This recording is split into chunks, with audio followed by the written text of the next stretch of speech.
following video is about what others think have the right to protest. These are their views. They are not scripted responses.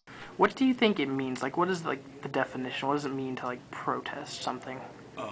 To get together and say that you're upset about something you want it to be changed.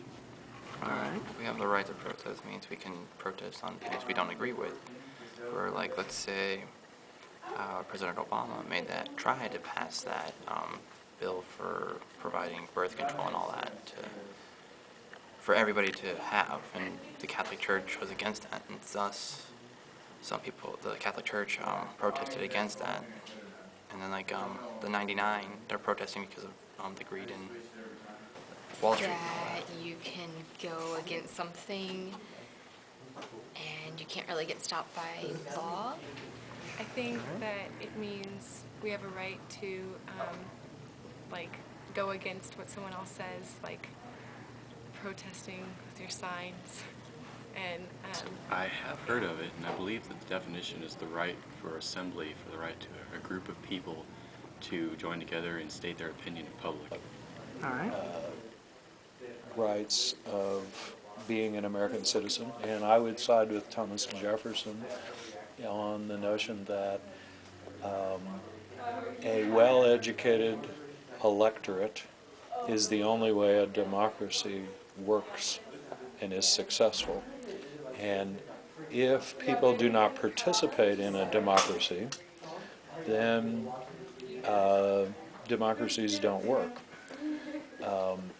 And I think that people in this country sometimes take it for granted or think someone else is going to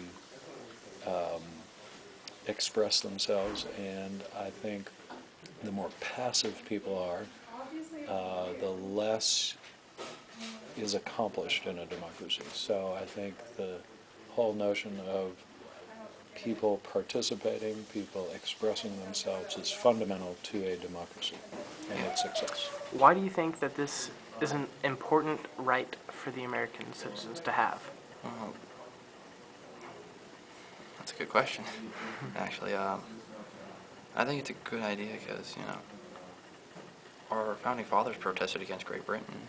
So, Yeah. you know, that maybe gives us the right to say, hey, we don't like what some people, if we don't, it's more like, if we agree with it, we have to, you know, if they're going to put something that we don't like and then say, hey, just shut your mouth, or you're just going to do it anyway, we have the right to protest about it. And maybe we could be like China somewhat, or North Korea, where the government has control and we can't have a word in it.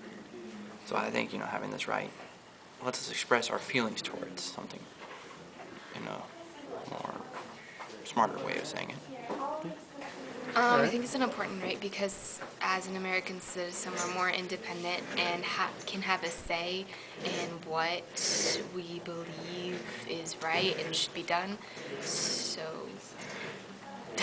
that we can argue, like, together as a group, and I think that it shows, like, a bigger power if there's a bunch of people instead of one person. Like, you can go and, like, suggest a bill or something, but if you get a ton of people together that are, like, all for the same cause, I think it makes a bigger impact. So I think it's really important that people are able to protest. Well, the right to protest allows the public to put problems that they have out there, things that need to be fixed, and allow the public and the government to know. It just allows the public to state their opinion and tell what's wrong. Because if it wasn't, we wouldn't have the right to speak our minds, and if something was corrupt with our government, we wouldn't be able to change it. Because people with money and people with power control more than individuals who are just everyday citizens. And